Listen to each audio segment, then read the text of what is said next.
শুভেন্দু অধিকারী নাম বললে দিন খারাপ যায়, নামটা বললেই একেবারে মুডও চটকে যায়, দিন খারাপ যায়। কালো বিড়ালের মতো রাস্তাঘাটে ফাট করে বেরিয়ে গেল, মাথাটা গেছে। শুভেন্দু অধিকারী নাম বললে দিন খারাপ যায়, নামটা বললেই একেবারে মুডও চটকে যায়, দিন খারাপ যায়। কালো বিড়ালের মতো রাস্তাঘাটে ফাট করে বেরিয়ে গেল, মাথাটা গেছে। শুভেন্দু অধিকারী নাম বললে দিন খারাপ যায়, নামটা বললেই একেবারে মুডও চটকে যায়, দিন খারাপ যায়। কালো বিড়ালের মতো রাস্তাঘাটে ফাট করে বেরিয়ে গেল।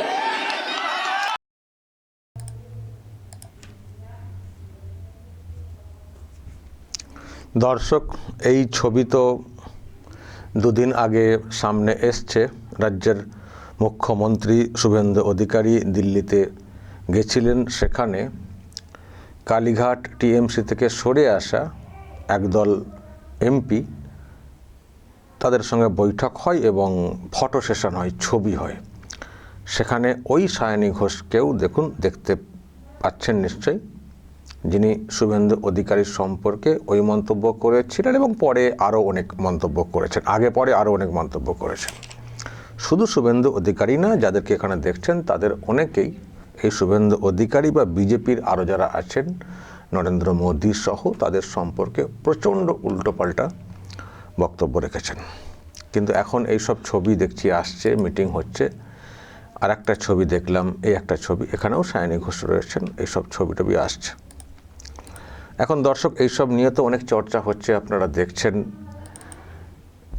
আমিও চর্চা করেছি যে দেখতে এরকম লাগছে, ছবি টবি এইসব দেখে হজম করতে কষ্ট হচ্ছে, কিন্তু হজম করতে হবে, কারণ ন্যাশনাল ইন্টারেস্ট, দেশের স্বার্থ আছে সেই জন্য। কিন্তু দর্শক, আমিও তো মানুষ, তো আমারও তো একটা ন্যায় নীতি, একটা মানে বিচার করার তো বুদ্ধি আছে, তো বা চেষ্টা তো করি, সেইভাবেই তো করে এসছি, বলে এসছি। আমি না নিজেও কোথাও একটা মানে বিভ্রান্ত হয়ে পড়ছি যে আর কতটা বলবো, আর কত বলবো, কতটা আপনাদেরকে বোঝাবো যে বৃহত্তর স্বার্থ, বৃহত্তর স্বার্থ। স্বার্থ ঠিক আছে, স্বার্থপরতা, দেশের স্বার্থ, ওদিকে স্বার্থপরতা, সেটাও তো ভাববার না, ভাবাচ্ছে তো। দেশের স্বার্থে অঙ্ক মেলানোর জন্যে এগোচ্ছে সেন্ট্রাল বিজেপি, দেখতে পাচ্ছি। কিন্তু এবং সেটাকে রাজনীতি বলা হচ্ছে, রাজনীতি কি রাজনীতিতে মানে নীতি বলে কিছু থাকবে না, মানে নীতিহীন রাজনীতি কথা আছে, সেখানে মানে কোনো নীতিই থাকবে না। যারা একটা সময় ওই সব কথা বললেন, তাদের সঙ্গে ছবি, ফটো সেশন হচ্ছে, মুখ্যমন্ত্রী, প্রধানমন্ত্রী, তারা সব করছেন, মানে এটা কি মানে মিনিমাম নীতি থাকবে না? দর্শক বলতে পারেন, আমাকে না দং সাচ্ছে বিষয়টা, আমাকে না দং সাচ্ছে যে কি আর কত ব্যাখ্যা দেব। একটা সময় পর্যন্ত বলা যায়, একটা সময় পর্যন্ত বলতে আসছিলাম যে দেশের স্বার্থ আছে, অঙ্ক মেলানোর ব্যাপার আছে, তো সেই জন্য করা হচ্ছে। কিন্তু অঙ্ক মেলানো আর এরকম ফটো সেশন, চা কফি খাওয়া, হাসি খুশি মন, এগুলো কি সহ্য করা যায়? আমারও প্রচণ্ড অসহ্য হয়, তবুও সেটাকে চেপে আমি যেটা চেষ্টা করেছি যে নতুন সরকারটা এসছে, ওর অ্যান্টি যেন এক্ষুনি কিছু না হয়ে যায়, তো ওদের বিষয়গুলো একটু ভালো করে তুলে ধরে মানুষের ভরসাটা যাতে রাখা যায়, বাড়ানো যায়। যদি ওই বিল টিল পাস করলে সত্যিই দেশের স্বার্থ আসে, সেটা একটা পার্ট। আর নতুন সরকারটা এখানে এসছে, তারাও কাজ করার সুযোগটা পাবে, নাহলে প্রথম থেকেই যে সব বিগড়ে যান লোকজন, তাহলে তো মুশকিল। তো ব্যাখ্যা দেওয়ার চেষ্টা করেছি, যুক্তি খোঁজার চেষ্টা করেছি। কিন্তু জিনিসটা এত বাড়ছে, বাড়তে বাড়তে এমন একটা জায়গায় চলে আসছে যে কেউ দেখছেন, কেউ হাসছেন, কেউ রাগছেন, কেউ বা উল্টোপাল্টা কমেন্টও করে দিচ্ছেন যে হচ্ছেটা কি, হচ্ছেটা কি। ফলে দর্শক, এবং আমি আর একটা বিষয় লক্ষ্য করছি, এইসব কারণ, এটা একটা কারণ, তার সঙ্গে আরও কিছু কারণ আছে। সবে 3 মাস হয়েছে সরকারটার বয়স, তাই তো? সবে 3 মাস হয়েছে সরকারটার বয়স। আমি দেখছি 3 মাসেই রাজ্যের মানুষের মোহভঙ্গ হয়ে গেছে সরকারটার এতে। সরকারটাকে নিয়ে আর কোনো উচ্ছ্বাস দেখতে পাচ্ছি না। যারা গ্রামগঞ্জে আছেন তারাও জানেন কি ওখানকার কি পালস। শহর এলাকায় দেখবেন বুথে বুথে নিচু স্তরে নামতে হবে। দেখবেন সরকারটার প্রতি যে যেদিন কাউন্টিংয়ের রেজাল্ট এসছে সেই দিনে যে পিক ছিল, তারপরে এই 3টে মাস হয়েছে সরকারটার বয়স, কেমন একটা নিস্তেজ টাইপের হয়ে গেছে। এবং শুধু নিস্তেজ না, অ্যান্টি হাওয়া চলে এসছে বিজেপি দলটার প্রতি। আর আমি আরেকটা বিষয় আমরা অ্যাজ এ ইউটিউবার আমরা ফিল করছি। আমি বিগত 3 মাসে আসলে আমি সিদ্ধান্ত নিয়েছিলাম যে আমি যে কাজটা করে এসেছিলাম সেটা হচ্ছে পরিবর্তনের জন্য।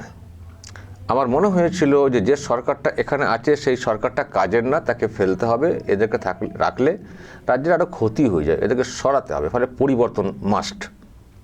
তো পরিবর্তনটা আসার পরে আমি বলেছিলাম যে পরিবর্তন এলো, এক্ষুনি আমরা ফের পরিবর্তন নতুন করে চাইবো, ওটা আমাদের কাজ না। শুধু পরিবর্তন করার জন্যই চিৎকার করব, ওটা আমাদের কাজ না। পরিবর্তন কেন করেছিলাম? ভালো কাজের জন্য, তো রাজ্যের উন্নয়নের জন্য। তো রাজ্যের উন্নয়ন যদি করতে পারে এই সরকার, তো একে চেঞ্জের কথা কেন বলবো? আগে তো দেখবো, কেন বলবো?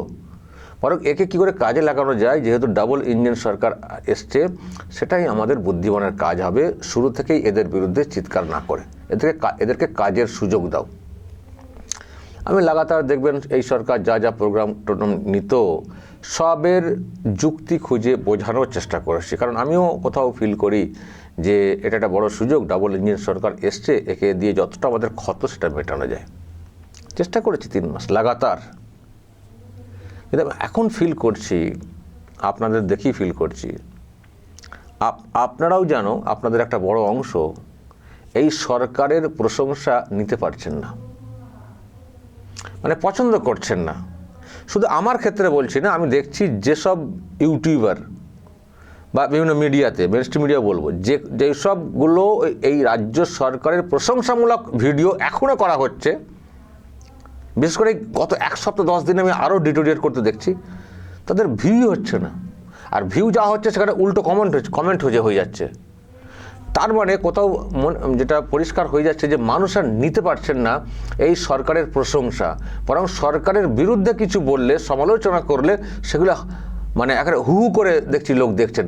এর মানে কি? আমরা তো আপনি বলবেন তাহলে কি আপনি ভিউ বাড়ানোর জন্য পথে হাঁটছেন? দেখুন, ভিউ তো আমাদের একটা ফ্যাক্টর আছেই, কিন্তু চাইলেই কি ভিউ বাড়ানো যায়? আমরা তো কিছু আর ওই একটা ভিডিও দেখিয়ে দিয়ে, একটা ওই নিষিদ্ধ ভিডিও দেখিয়ে দিলাম, সেটা অটোমেটিক ভাইরাল হবে ভিউ, সেটা তো আমরা ভিউ করি না। আমরা ভিউ করি কথা বলে, খবরের মাধ্যমে। তো কথা বলে খবরের মাধ্যমে চাইলেই ভিউ হয়ে যাবে? যদি মানুষ না চান, মানুষের মনের উত্তরটা যদি ওখানে না থাকে, তাহলে সেই ভিউ কি হবে নর্মাল খবরে? তো যদি সরকারের সমালোচনা করাতে ভিউ হয়, এটা বুঝতে হবে যে মানুষ তার সরকারের বিরুদ্ধে চলে যাচ্ছেন, এটা বুঝতে হবে। তবেই ভিউ হয়, তবেই সেইটা দর্শক তাদের ঝুঁকবেন। তার বিরুদ্ধে যাচ্ছে বিষয়টা। আমারও দেখছি কত অ্যানালিসিস, তাই আরও অনেকে সেই কথাই বলছেন। এক্ষুনি হয়তো এই কথা শুনলে বিজেপির লোকেরা রেগে যাবেন, কিন্তু সে রাখতে পারেন। কিন্তু বাস্তব কিন্তু এটা, তাদেরকেও ডিপলি ঠান্ডা মাথায় ভাবতে হবে যে আমি যে কথাগুলো বলছি ঠিক বলছি না ভুল বলছি। আপনারা বিভিন্ন ভিডিও ফলো করুন। আপনারা এই রিসেন্ট 1 সপ্তাহ 10 দিন আরও ডিটেরিয়েট করেছে। তারও আগে দেখবেন শুভেন্দু অধিকারী মুখ্যমন্ত্রী তাদের অ্যাকশন এইসব নিয়ে কিছু খবর করলে হতো, তার ভিউ হতো। কিন্তু ইদানিংকালে বিশেষ করে এইসব ছবি সামনে আসার পরে এমন হয়ে গেছে, মার্কেটে ছিছি হয়ে যাওয়ার মতো, যে এখন আর সরকারের প্রশংসামূলক এইসব বেশি করলে লোক ঢুকছেন না ভিডিওতে, দেখতে চাইছেন না ভিডিওটা। মানে কি? মানেটা ডিপলি বুঝতে হবে। কেউ যদি বলেন আমি বুঝবো না, আমি ঠিক আছি, থাকতে পারেন, ঠিক। আমরা তো জোর করার তো কিছু নেই, আমি দলও করি না, কিছুই করি না। রাজ্যের ভালোর জন্য চেয়েছিলাম পরিবর্তন, কাজ করবে সরকার, সেটা আমরা চেয়েছিলাম। কিন্তু মানুষ যদি ঘুরে যান, আমাকে সেই মতো মানুষের কথাগুলো তুলে ধরতে হবে। তাতে রাগ হলে কিছু করার নেই। কিন্তু নিজেরা যদি নিজেদের পায়ে কুড়ুল মারেন, তার থেকে বোকামি আর কি হতে পারে? তো আমার এই কুড়ুল মারা কেসই মনে হচ্ছে, এত তাগিদ, ন্যাশনাল ইন্টারেস্ট, অমক তমক। ন্যাশনাল ইন্টারেস্টের জন্য আমি একটা কথা বলতে পারি দর্শক, ন্যাশনাল ইন্টারেস্টের এই দোহাইটা দিয়ে অ্যাকচুয়ালি বেঙ্গল পলিটিক্সের, মানে বেঙ্গলের যে ফিল্ডটা বিজেপির, তার গলা টিপে দেওয়া হচ্ছে কার্যত। তার গলা টিপে দেওয়া হচ্ছে। ন্যাশনাল ইন্টারেস্ট হতে পারে একটা ন্যাশনাল ইন্টারেস্ট, হয়তো ন্যাশনালি লাভ হবে বিজেপির, কিন্তু বেঙ্গল বিজেপির গলা টিপা হয়ে যাচ্ছে। তারা কি বুঝছেন? বাংলায় যারা আছেন তারা বুঝছেন? দিল্লির লোকেরা বুঝতে পারেন, নাও বুঝতে পারেন, তাদের অন্য স্বার্থ আছে, তারা ন্যাশনালি ভাবছে না, তারা একটা রাজ্য নিয়ে ভাবছেন না। ওর একটা রাজ্য না হলো এই সুযোগটা নিয়ে বিল পাস করে আমরা ন্যাশনালি ভেবে নেবো। তাদের কাছে পশ্চিমবঙ্গ একটা রাজ্য করে ব্যাটার না, তারা গোটা দেশের পলিটিক্স নিয়ে ভাবছেন। কিন্তু আমরা হয়ে যাবো সাফারার হয়ে যাচ্ছে। যে এইসব লোকগুলোকে ক্ষমা করা যায়? আর এই রকম যদি মানুষ এইসব দেখে শুনে ঘুরে যান, তাহলে আবার তো সেই ডামাডোল একটা অবস্থা। এত লড়াই করে পরিবর্তন, আবার ডামাডোল। আর কত লড়ালড়ি করবো বলুন তো রাজ্যের উন্নয়নটা? মানে আমরা তো উন্নয়ন দেখতে চেয়েছিলাম রাজ্যটার। আবার সেই রাজনৈতিক বিষ, আবার সেই হই, আবার সেই চায়ের দোকানে এইসব চর্চা চলবে। আমরা চেয়েছিলাম যে পুরো পলিটিক্স হয়ে যাক, হেড অন লড়াই হয়েছে, বিজেপি তৃণমূল হেড অন লড়াই। এখানে ওই রকম ভাঙিয়ে টাঙিয়ে ব্যাপার স্যাপার ছিল না। সত্যিকারের মানুষ চেয়েছিল যে তৃণমূলকে হটিয়ে দাও, সেই মতো মানুষ ভোট দিয়েছেন। কিন্তু তারপর দেখুন এই কালীঘাট টিএমসি, ঋত টিএমসি, আমরা তো বুঝছি, তো মানুষ তো বুঝছে তো কী হচ্ছে বিষয়টা। আর সব কিছু একটা লিমিট আছে। তাও অনেক সময় গোপন বৈঠক ইত্যাদি হয়ে থাকে, ফটো সেশন করে দেখানো হচ্ছে, এটা মানুষের কাছে তার যাচ্ছে তাই হয়ে যাচ্ছে না। তো এইসব দেখলে মানুষ সহ্য করতে পারেন? কিন্তু বিজেপির লোকেরা বুঝছেন না, সেটা তাদের ব্যাপার। আবারও বলছি, আমরা জোর করে কেন বোঝাবো? তো এটা যেমন একটা ফ্যাক্টর, শুধু এটাই ফ্যাক্টর না, বিরুদ্ধে যাওয়ার ক্ষেত্রে আরও কতগুলো ফ্যাক্টর ইতিমধ্যেই চলে এসছে, এক্স ফ্যাক্টর। তার মধ্যে আর একটা বড় ফ্যাক্টর, সেটা হচ্ছে অন্নপূর্ণা যোজনা। আমি প্রথম থেকে বলেছিলাম এইসব সকলকে দেওয়া উচিত না, একটা ক্রাইটেরিয়া বেঁধে দেওয়া উচিত। ওনারা বলে দিলে সকলকে দেব, যা বলেছে সকলকে দেব। এখন সকল পাচ্ছেন না। আবার শুনছি 10 তারিখে কি একটা প্রেসমিট করা হবে, সেখানে জানি না কি বলা হয়েছে। মুখ্যমন্ত্রী বলেছেন যে কে কারা পাবেন না সেটা বলে দেবো। এখন কারা পাবেন না বলে দেবেন। যদি সেখানে পাবেন না দলে কোনো সিস্টেম থাকে, তারাও মানবেন না, যেহেতু আপনারা বলেছিলেন। ফলে যে এটা একটা বাঁশ নিয়ে আসা, হ্যাঁ এর একটা কাজ দরকার ছিল, যেহেতু লক্ষ্মীর ভাণ্ডারকে কাউন্টার করতে হয়েছিল। কিন্তু সেখানে একটা কৌশল রাখা যেতে পারতো, একটা লাইন রাখা যেতে পারতো, দেবো 3000, সকলকে দেবো বলার কোনো প্রয়োজন ছিল না। সকলকে দেবো, এক লাইনটা সাইলেন্ট রেখে এত পলিটিক্যাল বুদ্ধি খাটাচ্ছেন, দল ভাঙিয়ে ওখানে নিয়ে যাওয়া, এত বুদ্ধি। আর সকলকে 3000 টাকা দেবো, সকলকে না বলে ওই সকল শব্দটা সাইলেন্ট রেখে দিয়ে আর বলতে পারতেন, তাহলে মানুষ বলতেন না যে সকলকে দেওয়ার তো কথা মানে ওরকম শুনিনি। মানুষ আপনারা বলতে পারতেন সকল কেন পাবে, যাদের দেওয়া প্রাপক তারা পেতে পারেন। তো বলেছেন, প্রচার করেছেন, একাধিক নেতামন্ত্রী বলেছেন, সরকারে আসার পরেও বলেছেন। এখন যদি বলেন দেবো না, এখন তো ফাটাফাসা আটকে যাওয়ার মতো, দিতেও সমস্যা, না দিলেও সমস্যা। আর এই অন্নপূর্ণা যোজনা নিয়ে আমি দেখছি গ্রামগঞ্জে ব্যাপক ক্ষোভ তৈরি হয়েছে, ব্যাপক ক্ষোভ। এখানে কোনো সনাতনী সেন্টিমেন্ট কাজ করবে না, কোনো সনাতনী সেন্টিমেন্ট কাজ করবে না। আর আমি আরেকটা কথা বলে রাখি, সনাতনী সেন্টিমেন্ট কিন্তু ধীরে ধীরে ওটাও লোপ পেয়ে যাচ্ছে। যত দিন যাচ্ছে সনাতনীরাই একটা বড় অংশ রেখে যাচ্ছে সরকারের প্রতি। ফলে সনাতনী সেন্টিমেন্ট ভোটের আগে খুব ছিল বাজার, সনাতনী সেন্টিমেন্ট কিন্তু এই ভোটের পর এখন এই মুহূর্তে সেই সেন্টিমেন্ট চলবে না বাংলাতে, যদি তাদের এগুলো যদি পূরণ না করতে পারেন। আমি দেখছি, লক্ষ্য করছি, কথাগুলো বলছি, এখনও রেকটিফাই করার জন্য আমরা বলছি কথাগুলো, কারণ আমরা সত্যি চেয়েছিলাম এই সরকারটা আসুক। আমরা মুখ্যমন্ত্রী শুভেন্দু অধিকারীকে খুবই আমরা ভরসা করি। শুভেন্দু অধিকারীকে আমার তো খুব কাছের মানুষ বলে আমি মনে করি, আমি অন্তত মনে করি খুব কাছের মানুষ। উনি ভালো করুন, ভালো জায়গায় এগোন যান, এটা আমরা চেয়েছিলাম। কিন্তু মানুষ বিরুদ্ধে চলে গেলে আমাদের ভালো চাওয়া না চাওয়াতে কী যায় আসে, তাই না? তারপরে দেখুন, তোলামূল বলে দিনরাত ওনারা বলে এলেন, আর এখন বিজেপির সব থেকে বড় তোলাবাজ হয়ে গেছে সর্বত্র। একাধিক ভিডিও মিডিয়াতে আসছে, মানুষ চাক্ষুষ দেখছেন, আবার মিডিয়াতে দেখছেন। এগুলোকে মানুষ বলতে শুরু করছেন, কাকে তাড়িয়ে কাদেরকে আনলাম, এ তো সেই একই কেস। এটা একটা মেজর ইফেক্ট ফেলে দিয়েছে। সমীর ভট্টাচার্য বলছেন এসব রেয়াত করবো না, এই করবো না, সে করবো না। কাদেরকে সাসপেন্ড করা হলো 22 জনকে মিডিয়াতে খবর এলো সাসপেন্ড, তার হদিস নেই, তালিকা নেই, তারা সেটাও প্রকাশ্যে বলছেন না। তাহলে কী শাস্তি দেওয়া হচ্ছে? এটা পাড়ায় পাড়ায় তোলাবাজি চলছে, কতজনকে শাস্তি দেওয়া হয়েছে? মানুষের মনে এটা নিয়েও কিন্তু বিরাট একটা ব্যাপক ক্ষোভ রয়েছে।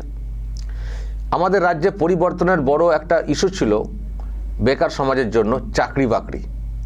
আগে সরকার চাকরি বাকরির ব্যবস্থা করতো না, বিজ্ঞপ্তি দিত না, এই নিয়োগের করতো না, তো যেগুলো করেছিল সব দুর্নীতির ব্যাপারে ভরে গেছিল। 3 মাস হয়ে গেল, শুধু বলা হচ্ছে হবে, আমরা ইউপিএসসি ফর্মে এই করছি সেই করছি, পজিটিভ রেজাল্ট সেই অর্থে ভরসা পাওয়ার মতো এখনও পর্যন্ত নেই। যেগুলো বিতর্কের মধ্যে পড়ে রয়েছে, ইন্টারভিউ হয়নি, অমুক তমক, সেই সব নিয়েও কোনো উচ্চবাচ্য দেখা যাচ্ছে না। কালকেই তো দেখছিলাম যে একটা অংশ আবার কি বিক্ষোভে নেমে পড়েছে।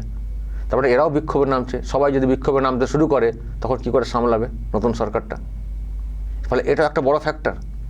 তারপর তো এখন মিডিয়াতে আসতে শুরু করে দিয়েছে রাস্তাঘাট বেহাল দশা, বর্ষাকাল। এখন বলবে যে আমরা কি করবো, একসঙ্গে কি সম্ভব সবটা মেরামত করা? এই তো সরকার এসেছি, হ্যাঁ বলতে পারে, আমরাও মনে করি না যে সবটা একেবারে সম্ভব কাজ করা, কিন্তু কিছু তো কাজ করতে হবে, কিছু কম তো কাজ হচ্ছে সেটা তো দেখাতে হবে। ডবল ইঞ্জিনের সরকার এসছে, প্রচুর টাকা দেবে আশা করা হয়েছিল, বলাও হয়েছিল, তো সেই কাজটা তো করে দেখাতে হবে। তারপর আমি শুনছি কি বিধবা ভাতা, বার্ধক্য ভাতা, সেটাও নাকি ঠিক করে মানুষের কাছে পৌঁছাচ্ছে না। তখন বলা হলো অন্নপূর্ণা যোজনা যতক্ষণ না অ্যাকাউন্টে ঢুকছে, লক্ষ্মীর ভাণ্ডার কন্টিনিউ হবে, কন্টিনিউ হচ্ছে না। স্বাস্থ্যসাথী কন্টিনিউ হবে যতক্ষণ না সবার আয়ুষ্মান ইত্যাদি হচ্ছে, সেটা কন্টিনিউ হচ্ছে না। এমনকি কৃষকদের যে ভাতা সেটাও শুনছি নাকি গণ্ডগোল। তো এত যদি ডিসকানেকশান চলে, এত যদি এই রকম চলে, আর শুধু ভাষণে বলবেন এই করব সেই করব, আর সেই ভাষণ আমাদেরকে বড় করে রোজ শোনাতে হবে, বড় করে এই বললেন মুখ্যমন্ত্রী, এই বলল সরকার, বিরাট ব্যাপার, ভরসাহীন করা যায়? আমরা জোর করে কত ভরসাহীন করাবো? জোর করে খরচা কত ইন করাবো? আজকে আমার কথাগুলো হয়তো অনেকের কাছে খারাপ লাগবে, কিন্তু আমরা না, আমিও নিজে ফেড আপ। আজকে দেখো সারাদিন করে ভিডিও দিইনি, কী হয় ভিডিও দিয়ে? মানুষ আর শুনছেন না কথা। মানুষ আর সরকারের পক্ষে যে পজিটিভ কথা বলবো, মানুষ আর শুনতে চাইছেন না, ঘুরিয়ে আমাকেই গালাগাল দিচ্ছে। ধর আপনাদের কথার কোনো দাম নেই, একরকম বলেন, কোনো নেই। হ্যাঁ, আমরা এখনই বিরোধিতা চাইছিলাম না, কিন্তু আপনি বললেন যে এই কাজ হবে সে কাজ হবে, কাজে কোনো পাত্তা নেই, আমাকেই ঘুরিয়ে ঝাড় দিয়ে কেউ ফোন করে বলছেন, কেউ তো আবার কমেন্টে লিখে দিচ্ছেন। এরপর আর কিছুদিন গেলে দেখবেন আরও লিখবে। আমারও আর আমি দেখলাম ধর কী আর টপিক করব, কোথায় মুখ্যমন্ত্রী ফিতে কাটবেন আর এ করবেন, ওই রোজ ওই খবর করবো, ওই খবর করবো, খবরই নেই মার্কেটে, বললে যে দাঁড়ায়। তো সেই জন্য আমি আর ওই সব প্রশংসামূলক মানুষ নিতেই পারছেন না, রেগে যাচ্ছেন মানুষ। আর আজকে সেরকম কোনো খবর পাইনি। একটা সুমিত রায়ের ব্যাপারটা দেখছিলাম, তার কি হয় আমি আপডেট দেখবো, পরে চালাবো। তো বসে যে কোনো খবর করি না, মানুষ নিচ্ছেন না, আমরা তো মানুষকে নিয়ে চলি না। ফলে আমরা ফেড আপ হয়ে যাচ্ছে। ফলে এই সরকার যে ভরসা ইন করছিল, সরকারকে নতুন করে ভাবতে হবে, নতুন করে ভরসা কী করে ইন করা যায়। মমতা ব্যানার্জি 11 সালে আসার পরে 2 বছর সারদা কাণ্ড হওয়ার আগে পর্যন্ত উচ্ছ্বাস বজায় রেখেছিলেন। নতুন সরকারকে ঘিরে একটা উচ্ছ্বাস ছিল, উৎসবের আমেজ ছিল। আর 3 মাস হয়নি, সব শুনছেন। ফলে এটা খুব অ্যালার্মিং। এখনও সব কিছু শেষ হয়ে যায়নি বিজেপির, এটা বলবো, এটা খুব অ্যালার্মিং। বেশি কথা না বলে যেটা করতে পারবো সেটা বলবো। এই খ্যান কারেঙ্গা ত্যান কারেঙ্গা 2 দিন পর দেখবো মিলছে না কথা। ওইসব না বলে যেটা করতে পারবো ভেবে চিন্তে কথা বলতে হবে, সব দিক দিয়ে। সে পুলিশ প্রশাসনের কাজকর্ম থেকে শুরু করে উন্নয়নমূলক সব কিছু এটা করতে হবে। আর এইগুলো বন্ধ করতে হবে, তোলাবাজি যেসব চলছে কঠোরভাবে বন্ধ করতে হবে। আর বলেছিলেন আমরা এই করবো সেই করবো, সেগুলো করে দেখাতে হবে। আর যেটা খুবই চোখে লাগছে এই সব দৃশ্য খুবই চোখে লাগছে। অ্যাটলিস্ট আমি তো এগুলো মেনেই নিতে পারছি না। আরে আমরা বললাম, আমরা তো রাজনীতি হয়তো অতটা আমরা বুঝতে চাই না, জাস্ট ব্যাখ্যা দেওয়ার জন্য বোঝার চেষ্টা করি, কিন্তু আমরা তো নীতিটা অ্যাটলিস্ট মেনে চলার চেষ্টা করি না। আমাদের নীতি আছে তো একটা। তো রাজনীতির জন্য আমি কি নীতিহীন যা খুশি করবো নাকি? আর আমরা এইগুলো নিয়ে মানুষকে বলি, আমাদেরকে তোর মানুষ মনে করেন যে এই ছেলেটা একটা নীতি আছে, তো একটা নীতিহীন কাজকর্ম চলছে, সেটা নিয়ে ঢাকঢোল পিটিয়ে আমাকে বলতে হবে, তার একটা লিমিট থাকবে। তো আমি কী করে বলবো দিন রাত একই কথা? ফলে ভাববার বিষয় আছে কে কি বলছেন, বাইরে কি খবর এলো, উন্নয়নের বৈঠক চলছে, হাই এনসিপির এরা বক্তব্য দিতে পারেননি বলে তাকে বলছেন হ্যাঁ পাশে আছি, প্রধানমন্ত্রী বলছেন। আর যারা বলছেন পাশে আছে তারা কি বলেছেন একটা সময়? আর তাদের বিরুদ্ধে বলি তো আপনারা ভোটে মানুষের কাছে এলেন, ভোট দিন করে। আর এখন তাদের সঙ্গে আমে দুধে সব মিশে যাচ্ছেন, আর মানুষ কি জনতাকে আঁটি নাকি গড়াগড়ি খাবে? ফলে যদি সত্যিই চিন্তাভাবনা থাকে, বেঙ্গল পলিটিক্সের কথা বলছি, কোথায় কি আমাদের অত ভাবার দরকার নেই, তাহলে বিজেপিকে নতুন করে ভাবতে হবে। আমি শুনছি যে বিজেপির অন্দরই এটা নিয়ে চর্চা শুরু হয়ে গেছে, যে এখনই নাকি প্রচুর ভোট মাইনাস হয়ে যাবে যদি এখন ভোট হয়। এখন ভোট হলে বিজেপি ক্ষমতায় আসতে পারবে কেন সন্দেহ আছে। মানে এইরকম অবস্থা হয়ে গেছে। তৃণমূল আসবে না, ছেড়ে দিন, মানে বিকল্প কিছু হয়ে যাবে। মানে এতটাই ক্ষোভ, বিজেপি তার নিজের পায়ে কুড়ুল মারছে। সুতরাং সুযোগ আছে, আর আমরা ভুলগুলো তুলে ধরা আমাদের কাজ। কারণ আমরা মনে প্রাণ চেয়েছিলাম যে বিজেপি সরকারটা আসুক, এখনও চাই সরকারটা থাক, এখনও সরকার, আমরা এখনো সরকার বিরোধী হয়ে যাচ্ছি না, মানুষ সরকার বিরোধী হয়ে যাচ্ছেন। সেটা আমরা যে ভাবনা নিয়ে চেয়েছিলাম যে সরকারটা আসুক, রাজ্যের কাজ হবে, সেটা আমাদেরকে চিন্তায় ফেলছে। আমরা মুখ্যমন্ত্রী শুভেন্দু অধিকারীর ভীষণই প্রশংসা করে এসেছি, আজকে থেকে না, মুখ্যমন্ত্রী হওয়া থেকে না। উনি যদি স্মরণ করেন, ওনাকে টানা প্রচার দিয়ে এসছে আরামবাগ টিভি, টানা, প্রথম থেকে কয়েক বছর ধরে টানা প্রচার দিয়ে এসছে। আমি একটা দিনও শুভেন্দু অধিকারীর বিরুদ্ধে সে অর্থে কোনো কথা বলিনি। আমারও প্রজেক্ট ছিল যে শুভেন্দু অধিকারী মুখ্যমন্ত্রী হন, অ্যাক্টিভ লোক আছেন, হবেন, রাজ্যে যদি ভালো কিছু হয়। মুখ্যমন্ত্রী হয়েওছেন, হওয়ার পরেও লাগাতার বলে গেছি মুখ্যমন্ত্রী হয়ে। কিন্তু আজকের দিনে দাঁড়িয়ে আমাদের মনে হচ্ছে আমরা যেন কোথাও মরীচিকার পেছনে ছুটছি। সুতরাং যদি নিজেরা সাবধান না হন, নিজেদেরকে যদি রেকটিফাই না করেন, তাহলে বলবো আর খুব বেশি দিন আমরা কিন্তু আর সরকারের ব্যাপারে হয়তো ওই কাজকর্ম দিয়ে প্রশংসা করতে পারবো, সেরকম আর টপিকই খুঁজে পাবো না, যেগুলো মানুষ চাইবেন, খুঁজে পাবো না। কারণ মানুষের প্রশ্নের উত্তর দেওয়াটা কিন্তু আমাদের কাজ। আমরা কারো বিজ্ঞাপন নিই না, কারো টাকা নিয়ে আমরা চলি না। মানুষ যেটা চাইবেন, মানুষের উত্তরগুলো দিতে পারলে আমাদের ভিউও থাকবে, আমাদের নিজেদের মতো করে আয়ের সংস্থান হয়ে যাবে। মানুষের পালস অনুযায়ী আমাদেরকে চলতে হবে। আর মানুষকে আমরা সবসময় মনে করি নীতিবান, পলিটিশিয়ানদের থেকেও অনেক বেশি নীতিবান সাধারণ মানুষ। ফলে তাদের নীতি যেটা নির্ধারণ করে দেবে, সেই পথেই আমাদেরকে হাঁটতে হবে, কিছু করার থাকবে না। দর্শক বলবেন যা বলার, এবং নজর রাখবেন আরামবাগ টিভিতে।